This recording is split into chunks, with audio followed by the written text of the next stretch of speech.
반갑습니다. 오늘은 팀 켈러를 만나는 날입니다. 이게 보통 보면 하다 보면 어디 하고 있는지 다 까먹어. 네. 영어 공부도 마찬가지거든요. 보면 뭐 투부정사, 동명사, 뭐 현재 분사 이렇게 공부하다 보면 이게 전체 영문법에서 어떤 자리를 차지하고 있는지, 네. 어떤 기능을 하고 있는지도 모른 채 그냥 공부를 하다 보면 해버립니다. 그러다 보면 이제 투부정사 자체에 그냥 함몰되고 네. 동명사 자체에 함몰되어져서 실컷 공부는 했는데 이게 무슨 기능을 하는지 어떤 역할을 하는지 전혀 알지 못합니다. 그래서 뭐 내가 문법책을 5번을 봤는데 영어가 뭔지 모르겠다 이런 실수들을 많이 하죠. 나무 때문에 숲을 못 보는.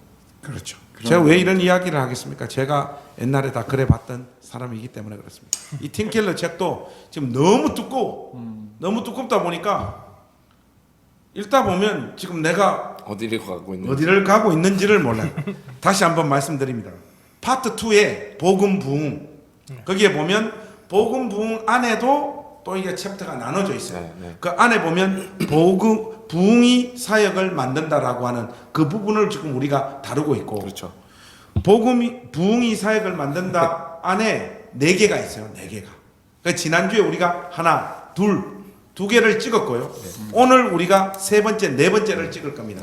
근데 이 세 번째, 네 번째는 설교와 관련되어진 이야기다. 그래서 오늘은 복음 부흥을 위한 설교에 대해서 오늘 저희들이 다룰 겁니다. 네. 오늘 2 클립을 오늘 찍을 건데 네. 그 첫 번째로 설교. 복음 부흥을 위한 설교. 설교를 위해서는 어떤 부분들을 고려하며 설교를 해야 되는지 그 부분들을 네. 우리가 함께 살펴보기를 원합니다. 먼저 이 복음 부흥을 위한 설교와 관련해서 팀켈러가 제시하는 것은 5가지. 5가지. 첫 번째가 종교와 복음을 구분하는 설교를 하라. 두둥. 이 이야기를 참 많이 해요. 팀켈러가 이 지금 책에서 종교와 복음, 뭐 또 종교와 비종교 이런 단어들을 많이 사용하기 때문에 이게 과연 어떤 의미인지 좀 헷갈릴 수 있어요. 왜냐하면 보통 사람들 마음에는 종교 이러면 기독교, 천주교, 불교, 힌두교 이런 개념들로 우리가 이 생각을 하잖아요. 근데 팀켈러가 religion이라고 하는 이 종교라고 하는 단어를 그런 의미로 사용하고 있지 않는 것 같습니다. 그렇죠. 그래서 이게 좀 정리가 좀 필요한 것 같은데, 복음 부흥을 위한 설교 첫 번째, 종교와 복음을 구분하는 설교를 하라. 이 도대체 무슨 말인지 우리 우 목사님이 좀 정리를 해주시면 좋겠습니다. 이거요? 제가 합니까? 예. 박 전사님 아니에요? 박 전사님, 제가 지금 순간 우리가 어떤 역할을 맡았는지를 까먹었습니다. 네. 이 복음에는 질서가 잘 잡혀야 되거든요. 네, 제가 지금 질서가 지금 안 잡히네요. 자, 우리 박병은 전사님이 종교와 복음을 구분하는 설교를 하라. 이 부분을 좀 설명해 주십시오. 무슨 네. 말인지. 예. 먼저 이 말은 하나님께 우리가 반응하는 3가지 반응. 예. 여러분 기억나시죠? 첫 번째는 하나님 말씀을 딱 줬으면은 크게는 이제 나 믿어, 안 믿어. 2개 거부. 이렇게 됩니다. 안 믿는 사람들은 불신자를 말하는 거고요. 이게 바로 비종교를 말하는 겁니다. 근데 믿어 하는 사람에도 2가지가 분류가 되어 그 팀 켈러는 2가지 분류로 나누게 됩니다. 하나는 복음이라고 그 하나님 말씀을 믿고 마음으로 변하고 행동의 변화가 있는 사람들, 참된 어떤 신자를 말하고요. 그리고 또 하나의 분류를 종교라고 합니다. 하나님의 말씀은 지적으로는 아는데 어떤 삶의 변화도 없고 그냥 머릿속으로만 알고 자기의 어떤 마음대로 따라서 그렇게 하나님을 따로따로 믿는 사람들을 종교라고 이렇게 지칭을 하는 거죠. 예.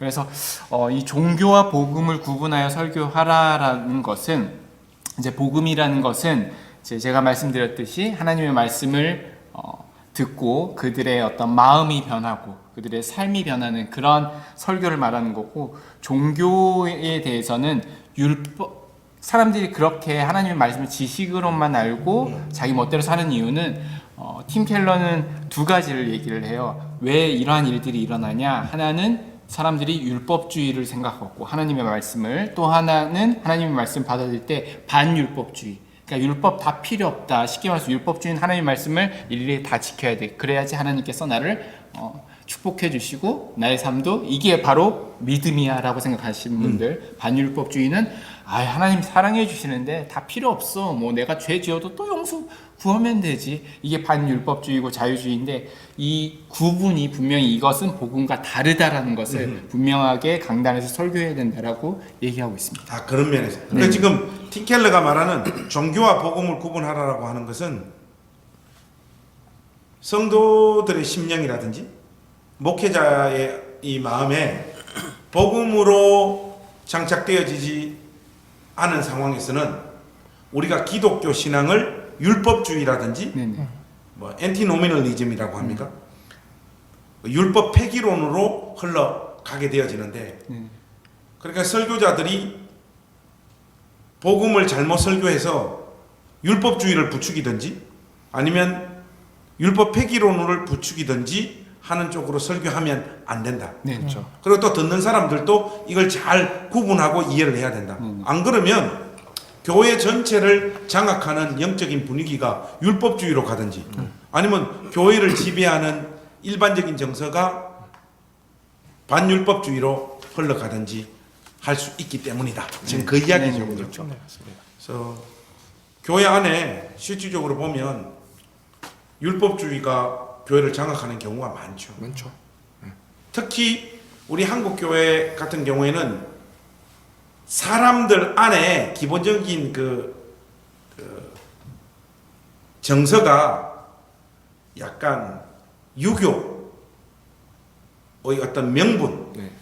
도덕 이런 것들이 깔려 있기 때문에 까딱 잘못하면 설교자는 그런 의도로 메시지를 전하지 않았는데도 불구하고 성도들이 이 말씀을 자기 안에서 율법주의화해서 적용해버리는 그런 방향으로 흘러갈 가능성이 굉장히 많죠.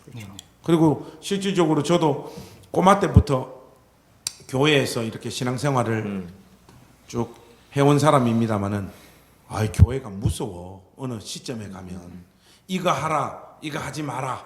뭐 이런 정서로 그냥 맞아요. 교회가 움직여지는 것을 너무너무 많이 봤어요. 그래서 저의 어떤 신앙생활의 여정은 보통 그랬었고, 그런데 이제 이게 약간 1990년대 한 후반으로 오면서 이거에 대한 반작용적인 어떤 메시지를 외치는 설교자들이 꽤 많았어요. 네. 저는 사실 거기에 굉장히 열광했던 사람이에요. 왜냐하면 너무 눌리니까. 복합돼 있어. 그 공포와 뭐 겁주고 처벌 그쵸. 있다고 그러고 이런. 또 저같이 이렇게 그 다이펑셔널 패밀리 있잖아요. 엮이는 과정에서 자란 아이들은 일반적으로 삶의 질서가 좀 없거든요. 그리고 뭐 체계적으로 안정적인 부모님 밑에서 어떤 가정교육을 잘 받았던 사람도 아니다 보니까 예수 믿음에도 불구하고 뭔가 아직 온전해지지 못한 영역들이 많은데 교회 가니까 그건 하면 안 돼. 이건 해. 이런 당위적인 메시지를 계속 듣다 보니까 예수님은 계속해서 믿지만 저의 영혼은 교회 갈 때마다 두들겨 맞는 느낌? 그리고 뭐 그냥 압박들 네. 이런 쪽으로 그냥 확 사로잡히다가 이거는 성경적인 메시지가 아닙니다 하고 약간 율법 폐기론적인 이미 그리스도 안에 몸담은 자는 결코 정죄함이 없다. 이게 얼마나 좋습니까? 거기에서 막 영혼의 해방을 느껴. 근데 이분들이 거기에서 멈추는 게 아니라 이제 구원받았으면 막 살아도 돼. 야, 교회는 그렇게 안 하지만은 거의 그런 방향으로 이렇게 막 강조를 해주니까 해방을 느끼면서 막 삶을 그렇게 살아요. 살다 보니까 어느 순간에 예수 믿기 전하고 내하고 똑같아. 예수 믿는 사람인가 의심되는 사람. 그게 이제 어느 순간에 보니까 내가 기도하는 즐거움들, 찬송하는 즐거움들, 그 다 잊어버려. 다 잊어버리고, 내가 이러면 안 된다라고 하는 어떤 영혼의 찔림이 있음에도 불구하고 그런 식의 신앙의 경향들이 너무 좋은 거예요. 왜냐하면 옛날에 그 율법주의에 눌려 있었던 이런 방향으로 저 마음이 이렇게 흘러가는. 여러분들도 저하고 좀 비슷한 비슷하죠. 경험을 지나오지 않았습니까? 근데 목사님 좀 순수하신 것 같습니다. 보통 율법주의적인 교회에서 생활을 오랫동안 하면 가면을 쓰지 않나요? 그렇죠. 내가 이 얘기를 하고 싶어. 해도 안 그런 척. 그러니까 이 율법주의를 강조하는 교회 분위기에서는 네. 삶을 율법 폐기론으로 살죠. 뭔 말이에요? 좀 자세하게. 이중인격이 되는. 이중인격이 됩니다. 그러니까 맞습니다. 내 삶은 신앙이 절대 건드리지 않고 그러면서 어떤 하나의 영역이 구축되면서 율법 폐기론적인 경향이 강하게 나타나고요. 교회 가서는 어쨌든 그걸 요구하니까 가면을 쓰고 체면을 차리고 가식 안에서 삽니다. 근데 그런 경향이 제가 볼 때는 율법주의와 율법 폐기론을 동시에 가진 채로 살아가는 인간의 습성인 것 같아요. 이게 다양한 형태로 네. 율법주의와 율법 폐기론이 나타나는데 제가 들으면서 동의를 하면서 어떤 생각이 드는가 하니까 비교적 좋은 부모님 밑에서 자라서 그래요. 그렇죠. 그래서 그 예의 바름 또 뭐 부모님이 꼭 유교를 따르지는 않지만은 한국 정서 자체가 그러니까 어디 가면 그렇게 행동하면 안 되고 그치. 예의 바르게 행동해야 되고 사랑구실해야 되고 그쵸. 뭐 이런 그 교육을 잘 받은 사람들이 그런 이중 플레이를 하는 아 거 같아요. 맞아요. 네. 하는 것 같고 저처럼 별로 그게 없는 사람들은 이중 플레이가 영원히 안 되지. 자유예요. 그리고 이중 플레이하면 우리는 막 괴로워가 죽어요. 그게 도저히 안 돼요. 진실한 사람이네. 그러니까요. 순수하시다니까요. 겉으로 보일 때는 목사님이 그렇게 가장 순수하세요. 그리고 제가 보면 결국 뭐 앞뒤가 좀 뭐 그렇게 차이가 많이 그쵸. 나는 사람이 맞아. 아니잖아요. 네. 뭐 앞에서도 욕 잘하고 뒤에서도 욕 잘하고 그렇죠. 뭐 앞과 뒤가 거의 일관성 있는 사람이잖아요. 제가. 그게 어쨌든 그 부모님의 어떤 교육, 성장 배경 이런 데서 영향을 미치는데 듣다 보니까 굉장히 공감이 가네요. 이중적으로 이렇게 나타나. 그 바리새인 그래서 다 잘 살았잖아요. 뭔 말입니까? 좀 설명해. 바리새인이 그렇게 아니, 해서 지금 잘 살았다. 첫째에서 지금 진도가 안 나오고 있어요. 그렇습니까? 아니 바리새인들이 보면은 항상 이 형식적이고 율법을 굉장히 지키면서도 불구하고 속에서는 자기들 입속을 챙기는 배칠한 무덤에 뭐 그런 저런 걸 했잖아요. 예수님 굉장히 뭐라고 하셨는데 목사님 또 그러셨잖아요. 잘 사는 애들이 꼭 이렇게 이중적인 면들을 가지고 있다. 예. 라고 해서 저는 바리새인이 퍼뜩 떠오르는 근데 거예요. 분명한 것은 율법주의 체계 안에서 살았던 그 시간도 시간이 흐르다가 끝이 오니까 괴롭더라. 그렇죠. 아 이거 왜 이러지? 내가 예수 믿고 있는데 왜 이렇게 괴롭지 하는 지점에 반드시 서게 되고 맞아요. 이게 방종하는 엔티노미널리즘으로 제 삶이 이렇게 반율법주의로 팍 흘러서 구원받았으니까 나는 어차피 하나님의 사랑과 용납의 대상이 되었으니까 막 살아도 돼. 그냥 자유롭게 살아도 돼 하는 그 삶도 어느 시점에 가니까 하나님께서 우리 삶 가운데 허락하여 주신 은혜의 수단 안에서 누리는 기쁨과 평강들이 어느 순간 없는 거예요. 맞아요. 예. 없어. 그리고 실질적으로 내 삶은 예수 안 믿는 사람과 거의 똑같아요. 그 목사님 보니까 현대 교회의 어떤 흐름도 이 두 개를 시간이 지나도 벗어날 수 없는 것 같아요. 교회마다 교회가 이 네, 두 개로 색깔이- 흘러가요. 많이. 네, 그쵸. 굉장히 많이 흘러가요. 그러니까 이제 팀 켈러가 하는 이야기가 복음을 설교하라는. 그 지금 그래서 지금 맞습니다. 종교와 복음을 구분하는 설교를 하는. 그 설교자들은 자기 딴에는 복음을 전하고 하나님 말씀을 전한다고 열심히 외치는데 알고 보니까 종교를 전하고 있는 거예요. 그렇죠. 어떤 사람은 율법주의 율법주의 종교를 전하고 그렇죠. 어떤 사람은 율법 폐기론의 종교를 전하는 거예요. 그렇죠. 어떻게 보면 사람의 마음이 네. 결국 이제 우상 공장이라고 하잖아요. 켈빈 얘기처럼. 그리고 이제 팀 켈러도 우상을 가지고 와서 죄의 문제를 많이 지적을 하는데 결국은 율법주의를 채택을 하든 율법 폐기론을 채택을 하든 우리의 마음의 동기가 자기중심성에 갇혀 있고 어떤 우리의 우상을 지향하는 방향으로 설정돼 있을 때는 결국에는 마음의 동기가 그 뭐죠? 종교로 가게 돼 있는 거죠. 그러니까 이제 결국은 설교자들이 해야 되는 역할은 그러니까 사람들이 청중들이 그리고 자기 자신이 자리에 앉아 있을 때 그 마음에 어떤 동기 숨어 있는 어떤 행위 아래 율법주의로 나타나든 율법 폐기로 나타나든 그 행위 아래 숨어 있는 아주 자기중심적인 동기들을 간파하고 그것들을 스스로 살필 수 있도록 하는 설교를 해야 되는데 그것이 이제 종교와 복음을 구분하는 설교라는 거죠. 그러니까 왜 그 설교자나 목회자들이 꾸준히 책을 읽고 열심히 공부를 해야 되는가 하면 신학이 복음 중심적으로 잘 구축되어져 있지 않으면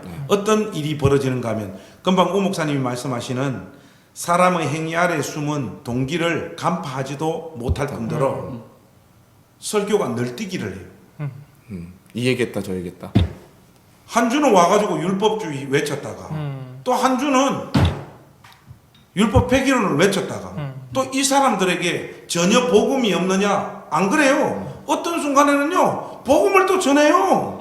특히 언젠가 하면 고난주간 때 또 멀쩡하게 잘 합니다. 하니까 이게 그냥 이게 이거하고 또 구분돼야 돼요. 뭔가 하면 신학이 체계적으로 복음 중심적으로 잘 정리된 사람은 딱 복음 중심적인 어떤 중심에서 설교가 율법주의나 율법 폐기론으로 흘러서는 안 된다라고 하는 어떤 밸런스를 잘 갖추는 차원에서 이 메시지를 전하는 것과 율법주의 전했다가 율법 폐기론 전했다가 어떨 때가 또 컨디션 좋을 때 복음 한번 전했다가 이런 식으로 설교가 늘을 띄는데 이런 사람들에게 복음 중심적으로 설교를 해야 되지 않겠느냐, 어디로 치우치면 안 되지 않겠느냐 이야기하면 나는 안 치운다고 이야기를 해요. 그렇죠. 이게 미묘한 거기 때문에 이거 잡아내기가 정말로 이게 쉽지 않습니다. 근데 의외로 많은 설교자들이 복음 중심적으로 신학이 잘 형성되어져 있지 않아요. 특히 이제 선배로서 후배들, 전사님들 이렇게 딱 보면 이거 좀 큰일 났다 싶을 만큼 저렇게 해서 강단에 서게 되어지면 자기가 지금 어디로 가고 있는지를 몰라요.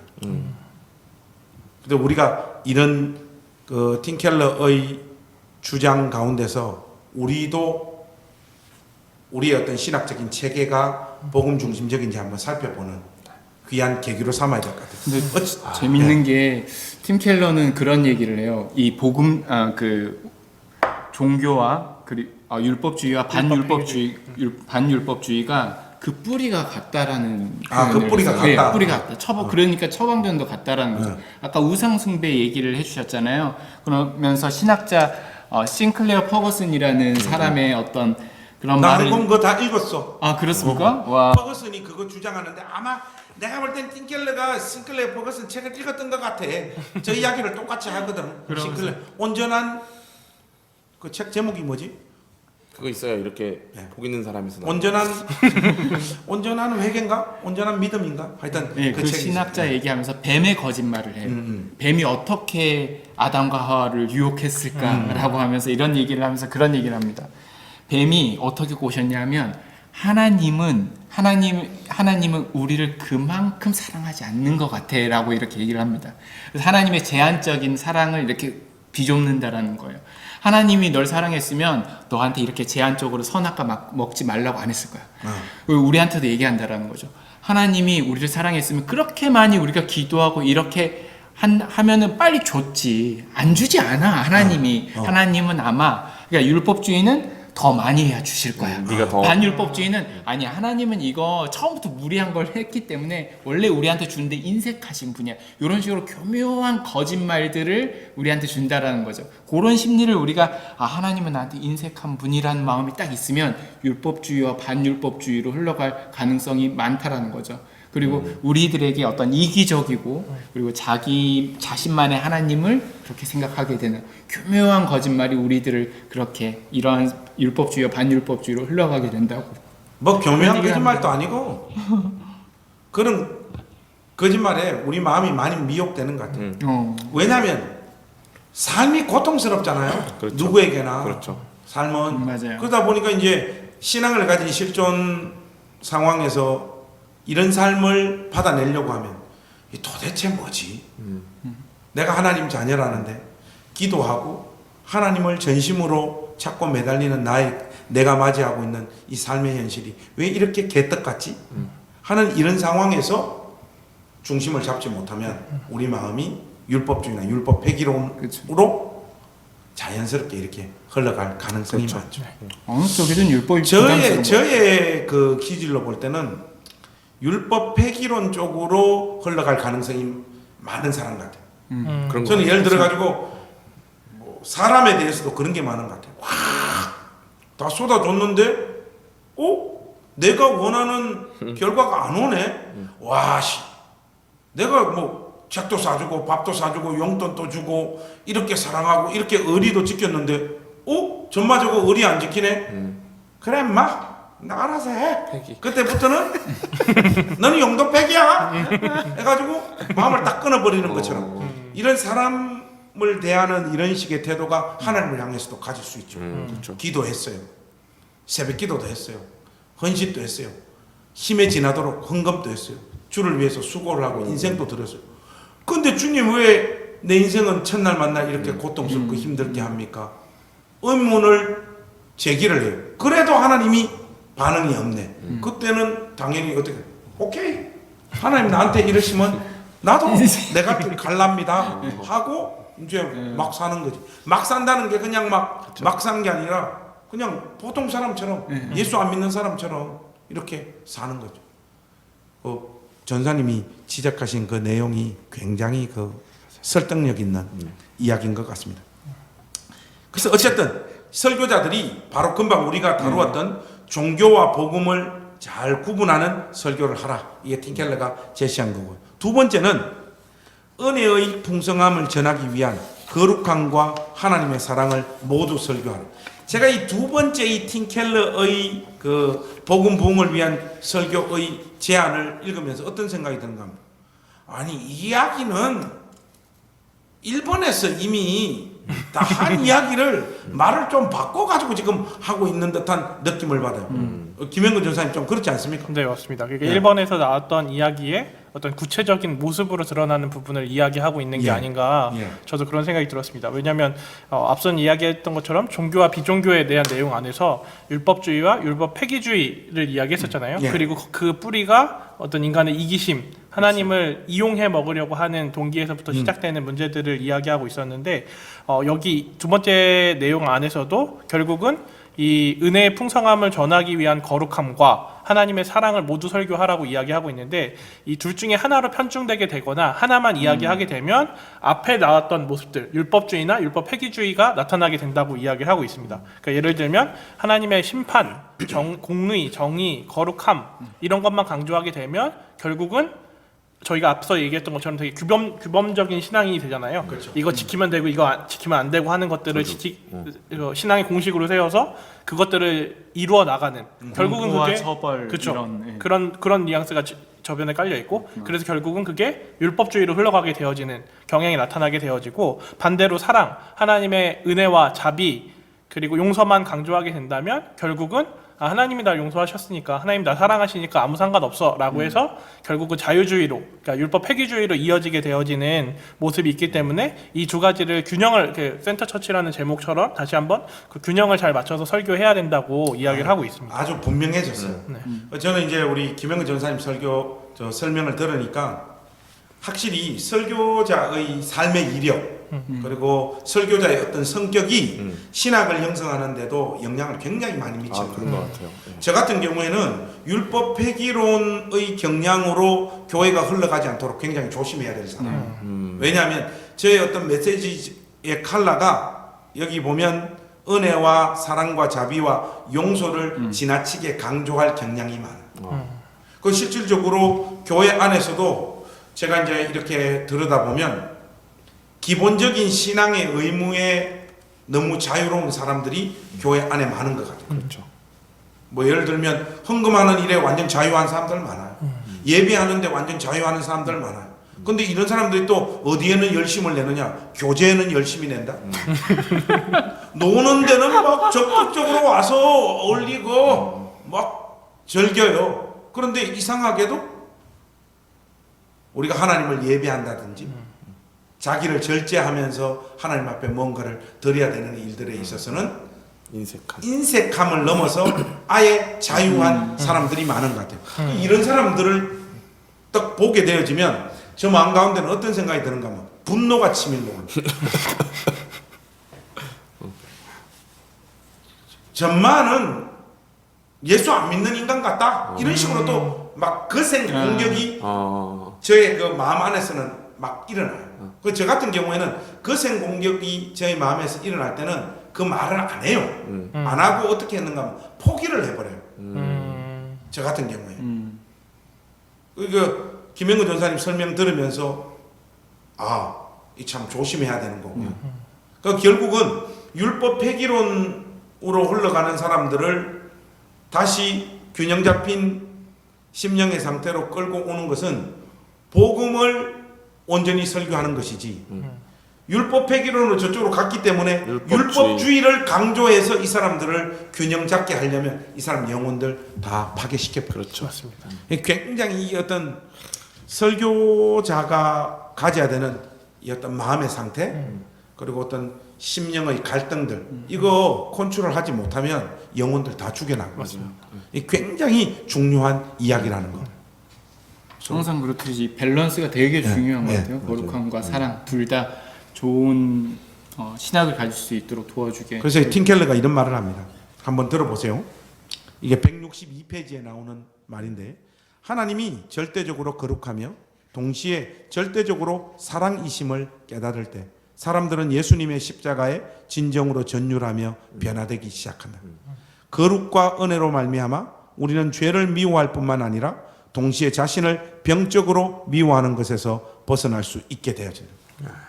나는 오늘 이 그 영상을 볼 우리 교회 가족들 또 외부에 있는 어떤 분들 중에 신앙의 경향이 율법 폐기론 쪽으로 자꾸 이렇게 흘러가려고 하는 사람에게 제가 지어낸 말을 한 문장 던져주고 싶어요. 거룩함이란 죄를 짓는 것보다 오히려 죽는 것을 더 선호하는 사람. 저 지금 뭔 말인가 하면 죄 짓는 것을 죽는 것보다 싫어하는 것. 그런 심령의 상태가 된 게 거룩이라는 거죠. 거룩해지려면 멀었네. 그러니까 우리가 한량없는 그 무한하신 하나님의 은혜와 사랑을 받은 자라고 하는 그 아이덴티티가 있다라고 한다면 우리가 죄 짓는 것을 죽는 것보다 더 싫어해야 그렇죠. 그렇죠. 맞습니다. 근데 우리는 너무나 죄 짓는 것을 우리는 연약해서 늘 죄를 지을 수밖에 없어 하는 것을 스스로에게 강화시켜. 그런 의식을 강화시킨 다음에 실질적으로 죄를 지어.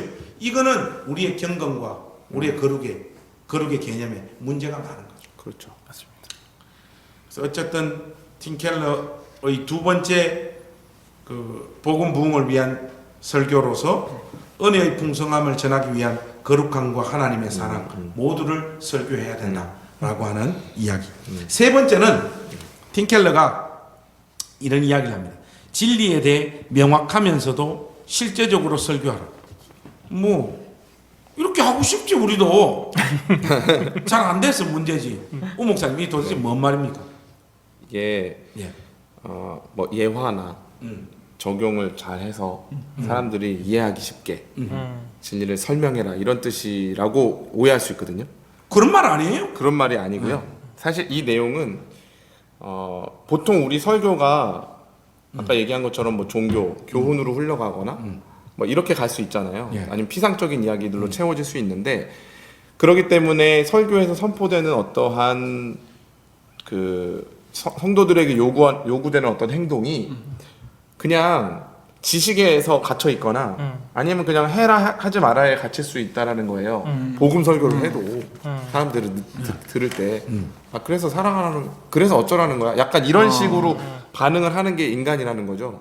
그래서 결국에는 그 어떤 논리의 치밀성이라든지 뭐 설명을 잘한다든지 그것을 넘어서는 무엇이 필요한데 그게 뭐냐면 로이 존스는 그걸 뭐라고 하냐면 감동이라고 얘기해요. 감동. 설교의 첫째 되고 가장 중요한 목적은 감동을 주는 거다 이렇게 얘기를 하거든요. 근데 이게 저는 무슨 얘기야? 감동받으면 끝이야? 감정을 어루만지면 끝이란 얘기야? 이렇게 생각했는데 그 뜻이 아니라 설교의 어떤 중요한 순간에 우리가 논리적으로 순서 정연하게 어떤 이 설교 논리를 따라가는 것 이상으로 마음의 감동이 일어나서 내가 저 설교자가 지금 말하고 있는 영적 실제를 가지고 싶고 그러니까 그게 아까 얘기했던 그리스도 안에 있는 보화와 같은 것들을 우리가 소유하고 싶고 그대로 살고 싶은 욕구들이 우리 안에 일어나야 되는 거예요. 근데 그 욕구가 무엇보다 더 커야 되냐? 내가 죄 짓고 살고 욕망대로 살고자 하는 욕구보다 크게 일어날 때 우리는 실질적인 삶의 변화를 겪을 수 있다는 거예요. 설교가 그 역할을 해줘야 성도들의 삶이 실질적으로 변화된다라는 얘기를 지금 이렇게 하고 있습니다. 저는 오 목사님 그 설명 들으면서 좀 무서워요. 어떤 면에서 무서운가 하면 설교하는 당사자가 금방 말씀하신 그런 심령의 상태가 아닌데 전달하는 내용은 굉장히 복음적일 수 있잖아요. 그렇죠. 이런 예배당 안에 앉아있는 청중들의 심령의 상태가 금방 말씀하신 그런 어떤 심령의 상태로 이렇게 활력이 일어나게 될 건가. 그거 생각하니까 한편으로는 굉장히 설교자로 부름받았다라고 하는 것이 두렵네요. 저는 이제 그런 면에서 고민을 했어요. 예. 그러면 설교자는 마음이 충만하고 기쁨이 가득하고 주님과 가까울 때 단에 서야 되는가? 그렇지 않을 때는 저는 오늘 설교할 수 없습니다 하고 보통 설교 준비 다 끝냈을 때 부부싸움 한판 하잖아요. 그렇죠. 이제 그런 부분들이 저는 설교를 많이 한 건 아니지만 늘 갈등이 되더라고요. 이게 설교자로 산다는 건 무서운 목사님이 방금 느꼈던 그런 감정을 그대로 느낀 거예요. 근데 한편으로는 이런 생각이 들었어요. 설교는 물론 자기가 준비하는 거지만 우리가 성경을 가지고 선포하는 거잖아요. 예. 그러면 그 성경에 실제 제일 가까이 가 닿는 사람이 설교자인 거죠. 그러니까 일단 설교자는 설교를 준비하면서 그 안에서 우리가 아까 얘기했던 감동이 생기고 두 번째 또 선포하면서 그 감동이 우리 가운데 오기 때문에 어떻게 보면 설교자는 청중들을 향해 설교하지만 자기를 향해서도 설교하는 자이고 그렇기 때문에 또 자기 내면 안에 일어나는 그 행위의 숨은 동기들도 잘 파악해야 되고 야, 하는 목사는 것 같아요. 목사네. 오 목사님이 확실히 목사는 목사네. 그래서 그게 공명돼서 반응이 나타날 때 어떻게 보면 교회당 안에 말씀이 선포되는 것 안에 설교자와 청중들이 다 부복하고 아멘. 무릎 꿇는 역사가 나타나는 제 거예요. 오 목사님 설명 들으면서 순간 그 생각이 났어요. 그 설교 준비 다 하고 설교 직전에 부부싸움을 하게 하시는 이유를 깨달았어요. 왜냐하면 상한 심령으로 설교하라. 내가 준비한 이 설교 또 내가 평상시에 전달하는 설교의 능력 그런 것에 대해서 전혀 신뢰하지 않게 하시기 위해서 한 번씩 하나님께서 그런 경험들을 하게 하시는 것 같아요. 매번 설교할 때마다 부부싸움 한다. 그거는 그 성깔이 아주 나쁘거나 이 복음 안에 젖어 있는 설교자라고 보기는 어렵죠.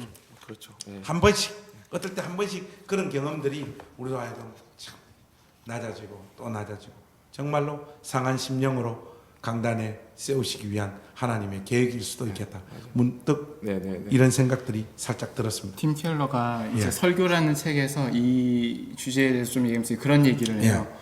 그 마음에 닿게 그리스도를 전하라. 전하기라고 하면서 이런 얘기를 하는데 이제 마음을 다하여서 제대로 말씀을 전할 때 두 가지가 필요하다라고 하는 거예요. 하나는 말씀에 대한 진실성이 필요하다라는 거예요. 내가 말씀을 전하는데 이거 정말 맞아. 하나님 말씀이 능력 있어가지고 청중들을 변화시킬 힘이 있어. 그런 확신을 가지고 강단에서 설교자가 설 것. 그거 하나와 두 번째. 물건 팔 때도 좋다고 믿어야죠. 그거 좋다고 믿어야 돼. 내가 옛날에 보험 팔 때 보험 엄청 가입했잖아요.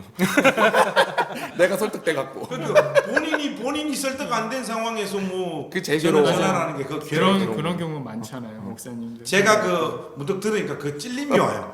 제가 옛날에 학원에서 영어를 가르쳤었거든요. 아이들 영어를 가르쳤을 때 제 마음의 상태가 어땠는가 하면 아이고 참 아줌마들 참 애들 학원 보내주는 건 고맙지만은 내한테 영어 배워가 아들 영어 되겠나 이런 마음으로 항상 가르쳤거든요. 그러니까 나타나는 결과가 뭔가 하면 나한테 열심히 배웠는데 성적은 안 올라가고 영어가 임프로브 안 되는 이런 경험들을 제가 참 많이 했어요. 그걸 우리 지호 지은이가 최근에도 이야기를 하더라고. 그때 아빠 반에 들어가가지고 영어 배울 때 무서웠다는 거예요. 이것도 몰라? 야 지금 이거 중요하다고.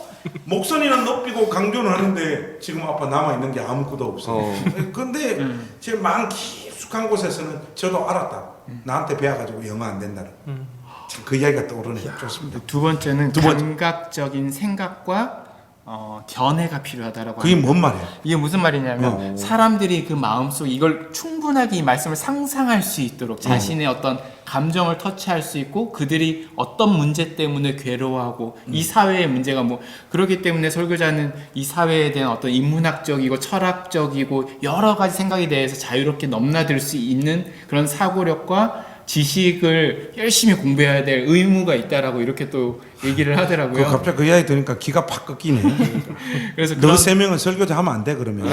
그러니까 그래서 사람들의 어떤 공감 능력, 뭐 때문에 괴로워하고 있나 그 마음을 이렇게 고민하게 해주는 그런 생각들을 할 수 있어야 된다고 그 두 가지를 꼽더라고요. 맞습니다. 그래서 우리 팀켈러가 그것과 관련해서 이런 말을 해요.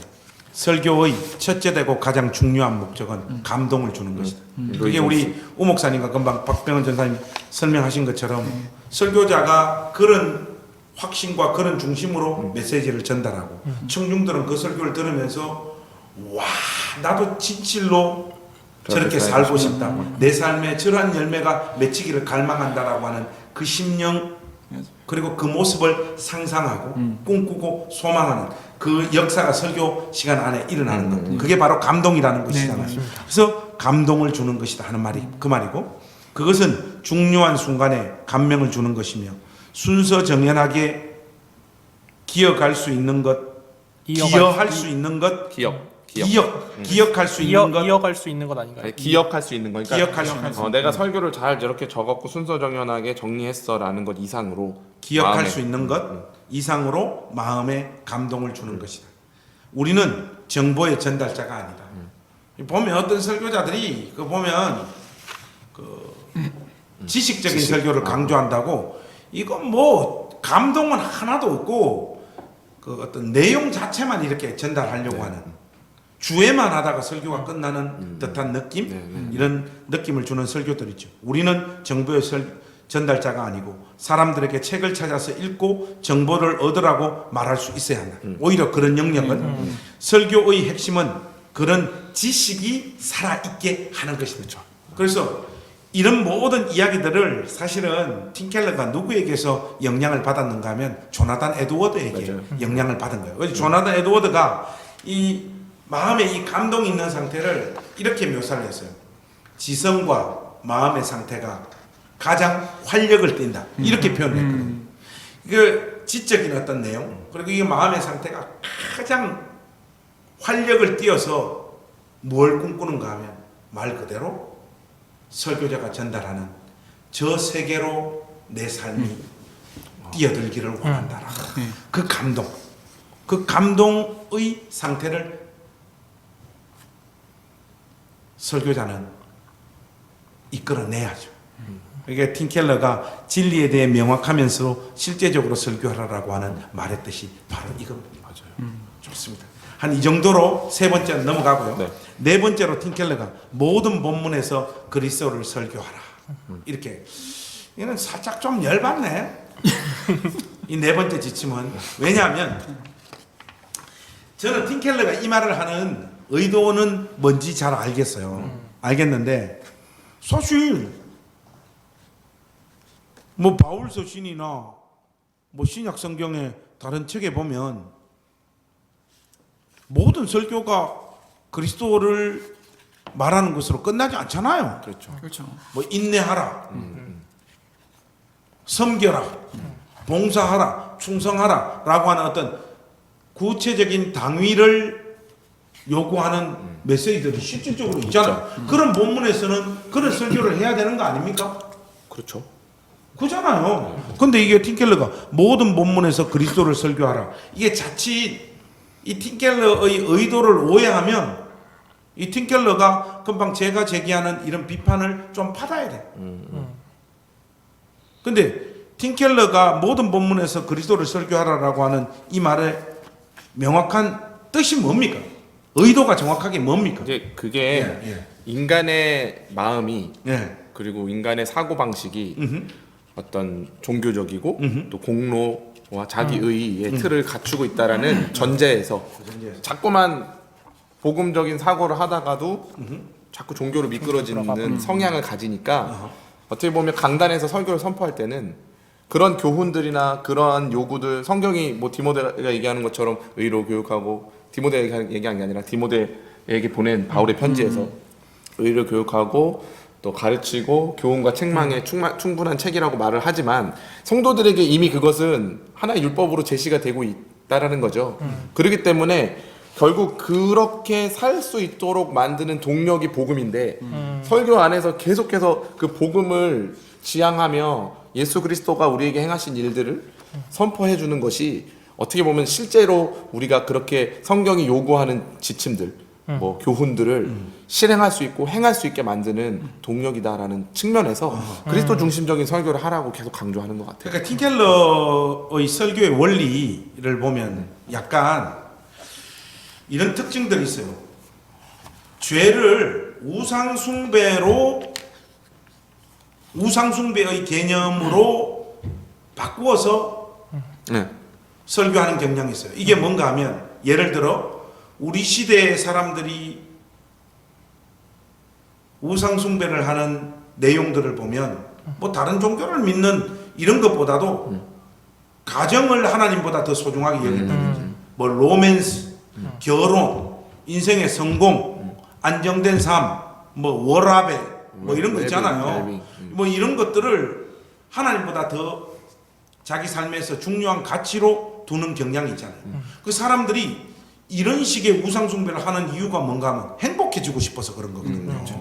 이런 삶을 통해서 자기 삶이 안정되고 더 많은 기쁨과 평안과 행복을 갖고 싶은 건데 성경이 계속해서 이야기하는 바는 뭔가 하면 인간이 이런 삶 자체를 추구해서는 결코 자기가 원하는 그 행복이 손에 오지 않는다는 거예요. 틴켈러가 볼 때 이게 죄인데 틴켈러는 죄를 죄로 지적하기보다는 모든 인간들은 이런 식의 우상을 섬기고 있다라는 거예요.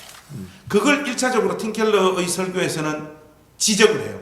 지적을 하면서 그리스도 중심적인 설교를 해라라고 하는 틴켈러의 의도는 이거 여기에서 그리스도를 높여야 된다는 거예요. 그리스도를 드러내야 된다는 거예요. 이거는 모든 삶의 답은 그리스도입니다 라고 하는 이 명시적인 주장을 강력하게 끊임없이 예수 그것을 강조하라는 말이 아니라 이 인생들이 우상숭배를 추구해서 얻고자 하는 궁극적인 행복 그것은 예수 안에만 있다는 거예요. 예수님 안에만 모든 지혜와 지식의 보화가 있고 실질적으로 우상숭배를 통하여 이루려고 하는 그 행복이 예수님 안에 있음을 깨닫고 예수님 안으로 돌아오라 라고 하는 메시지를 틴켈러가 전하거든요. 그런 차원에서 모든 본문에서 그리스도를 설교하라 이렇게 이야기하는 거예요. 그래서 틴켈러의 이 말을 자칫 잘못하면 어떤 식으로 이야기하는가 모든 본문을 패서 그 결론을 항상 예수 이야기로 마무리 지어라라고 이렇게 심플하게 그냥 이해를 하게 되어지면 억지로 모든 본문을 빼놓고 모든 설교를 그냥 다 그죠? 예수님 이야기로 마무리하려고 하는 억지 논리를 이렇게 만들어내는 실수를 할 수 있는 거죠. 근데 실제로 그런 경향들이 또 있잖아요. 많죠. 구속사적인 설교 해야 된다고 그래서 많죠. 뭐 구약의 모든 본문 다 이제 예수님으로 풀고 그런 우를 범할 때가 있기는 또 하니까 조심해야 되는 것 같아요. 굉장히 조심해야 돼요. 신대원 다닐 때 실제로 이제 팀 켈러가 이제 추천하는 뭐 크라이스트 센터드 프리칭 뭐 이렇게 해가지고 캠벨 신학자 거 해가지고 저희도 이제 공부하면서 읽고 비평하고 그랬던 적이 있는데 사실 그렇게 말씀하시는 분들조차도 이게 다 안 되는 거예요. 그렇지. 이게 교수님들이나 이런 분들도 우리도 읽으면서 그래서 팀 켈러도 첫 번째 그의 설교 가르쳐주는 강의 책 첫 1장이 뭐냐면 본문을 강의 설교가 답이다라는 거예요. 강의 설교는 본문이 말하고자 하는 그 중심 주제가 있고 그거에 대해서 하는 게 매주 하는 설교에 적합하다라고 하면서 강의 설교 그걸 잘 뽑아내야 된다고 하는데 뒤에 이제 가면은 이 오늘 나왔던 그리스도 모든 본문에서 그리스도를 아니 그렇죠. 그리스도 설교하면 좋은데 문제는 안 되는 본문이 너무 많은 거예요. 그 본문 안에서는 예수님을 눈 씻고 찾아봐도 없어요. 거기에는 구약 특히 이야기 보면은 물론 이제 예표가 되고 우리가 뭐 요셉의 마지막 인생 아니면 그 특별한 어떤 빛나는 그 순간순간에서 예수님의 인생을 찾아낼 수 있는데 그냥 보통 본문에 눈 씻고 찾아봐도 예수님이 없는 거예요. 우리 보고 이걸 어떻게 예수님을 찾아 연관을 지어 하다 보니까 이런 어거지 무리수 이런 것들이 막 나오게 되고, 그래서 제가 생각할 땐 그때 하면서 들었던 생각은 뭐냐면 이분들도 교수님이고 학생들 가르쳐야 되는 입장이고 어떤 하나의 어떤 흐름을 만들어야 되니까 이런 주장을 하는 게 무리수를 좀 두지 않았나. 그리고 성경은 분명히 우리 디모데후서에서 어떤 본문은 때로는 성경을 가지고 교훈하기도 하고 책망하기도 하고 바르게 하고 그럼요. 이렇게 성경은 모든 성경이 다 예수님 복음 뭐 이게 아니라 많은 역할을 하는 게 성경이거든요. 이 성경의 본연의 어떤 원리를 저희가 잊지 말고, 물론 예수님 나오면 무조건 좋아요. 설교는. 근데 우리가 조금 더 고민해보고 해야 될 그런 주제는 아닌가. 저는 개인적으로 그렇게 생각이 지금 들었습니다. 우리가 길을 잃은 이유는 뭐냐면 팀 켈러가 설교를 이렇게 하라는 얘기를 하는 게 아니라 이 챕터는 복음 부흥을 불러오기 위한 설교예요. 그러니까 복음 부흥이 일어나려면 이렇게 설교하라는 얘기지. 내가 볼 때는 모든 설교를 이렇게 하라는 지침으로 주는 건 아닌 것 같습니다. 그 책에서 다 그래요. 그래요? 그러면 좀 이상하네. 아니, 팀켈러 내가 그래서 이미 다 말했잖아. 팀켈러가 그리스도를 설교하라고 하는 그 구체적인 방법을 어떻게 하는지 맞습니다. 내가 말을 했는데 왜 지금 그러니까요. 딴 이야기를 계속 저는 왜 다시 앞으로 돌아갔는지 그러니까 저도 말이야. 그게 헷갈렸어요. 이 방송을 다 망치고 있어. 그러니까. 자, 네 번째. 모든 본문에서 그리스도를 설교하라고 하는 팀켈러의 어떤 의도를 우리가 제대로 캐치를 해야 된다. 다섯 번째는 그리스도인과 비그리스도인 모두에게 동시에 설교하라. 이 말이 있잖아요. 한번 보세요. 이 문장도 딱 오해하기 쉬워요. 아니 예배당에 비그리스도인이 어디 있어? 이렇게 생각할 수 있잖아요. 그런데 예배당 안에는 불신자들이 많죠. 지천에 깔려 있다. 이걸 전제로 하는 말이에요. 맞습니다. 회심하고 중생하지 못한 채 앉아 있는 청중들이 교회 안에 많이 있다는 거예요. 저는 이것과 관련해서는 팀켈러 이야기보다 마틴 로이드 존스의 그 설교와 설교자들 그 책에서 읽었던 내용이 제일 마음에 남아요. 로이 존스는 항상 일주일에 한 번은 반드시 교회에서는 복음 설교가 선포되어져야 돼요. 그 실질적으로 로이드 존스가 이 원칙을 끝까지 고수를 해요. 그 주일 저녁에는 항상 복음 설교를 항상 외쳤어요. 왜냐? 청중 안에는 인격적으로 예수님을 만나지 못한 사람들이 반드시 있다. 그 실질적으로 로이드 존스 평전을 읽어보면 있잖아요. 로이드 존스가 첫 목회지에서 누가 회심하는 줄 압니까? 안 해. 사모님이 설교 듣다가 첫 목회지에서 회심한다고. 그런 일들이 실질적으로 교회 신앙생활 10년, 20년 됐는데도 사실은 어레껏 자기 자신은 예수 믿는 신자이겠거니 하는 생각으로 앉아있는 사람들이 복음 설교를 듣고 회심하는 일들이 실질적으로 교회 안에서 있어야 된다는 거. 이걸 그냥 팀켈러가 이 로이 존스의 이 생각을 그대로 영향을 받아서 이 이야기를 하고 있는 것 같습니다. 그래서 복음을 단지 전도용으로만 가르치지 마라. 이게 너무너무 중요해요. 예수 안 믿는 사람에게 가서 예수 믿으십시오 하는 용으로만 복음이 존재하는 것이 아니라. 맞습니다. 이 중심이 예배당 안에서 안 믿는 사람도 회심할 수 있고요. 복음 설교했을 때 이 중심이 복음 중심적이지 않고 율법주의로 흘러가 있었던 사람들이 정신 차리고 다시 복음을 붙잡고 신앙생활 할 수도 있는 거고요. 율법 폐기론으로 흘러가는 사람들이 이 메시지 듣고 다시 중심을 잡을 수 있는 이 모든 이유와 목적 가운데 강단에서 반드시 복음 설교가 행해져야 된다라는 것. 이거는 아주 통찰력 넘치는 설교자에게 던지는 메시지라고 저는 그렇게 생각합니다. 이렇게 해서 우리가 세 번째 영상. 세 번째 영상을 마무리하도록 하겠습니다. 한 가지 질문 있습니다. 그만해. 하나만. 좋습니다. 한번 이게 사실 이제 저희 설교를 이런 식으로 해야 된다라고 저희들한테는 굉장히 도움이 되는 것 같습니다. 예. 우리 또 목사님도 거의 뭐 이렇게 하고 있지 않습니까? 예. 근데 우리 성도들은 과연 오늘 이 영상 보고 이 설교의 5가지를 예. 보고 무엇을 과연 배울 수 있을까? 목사님이 바라시는 점 무엇인가 그런 의견 좀 얘기해 주시면 좋을 것 같습니다. 없어. 이거 설교자들이 보는 거 아니에요? 박병 교사님이 저렇게 질문하는 것은 본인이 답을 가지고 있는 네, 거예요. 답을 가지고 있는 아니요. 그런 건 아니고. 그 질문.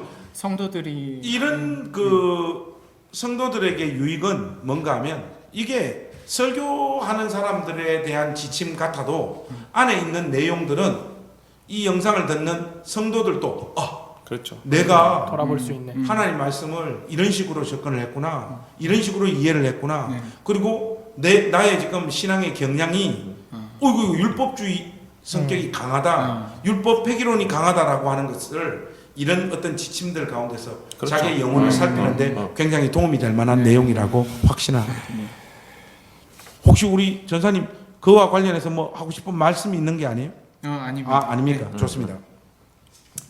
그래서 팀켈러의 그 마지막 이 멘트와 함께 이 영상을 마무리 짓도록 하겠습니다.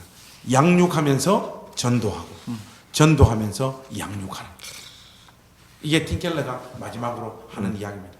교회 안에 복음 설교가 왜 계속해서 선포되어져야 되는지 그 이유를 분명하게 말하고 있는 내용이죠. 우리 다음 영상 준비해서 네. 저희들 나타나도록 하겠습니다. 안녕히 계십시오. 네, 감사합니다. 감사합니다.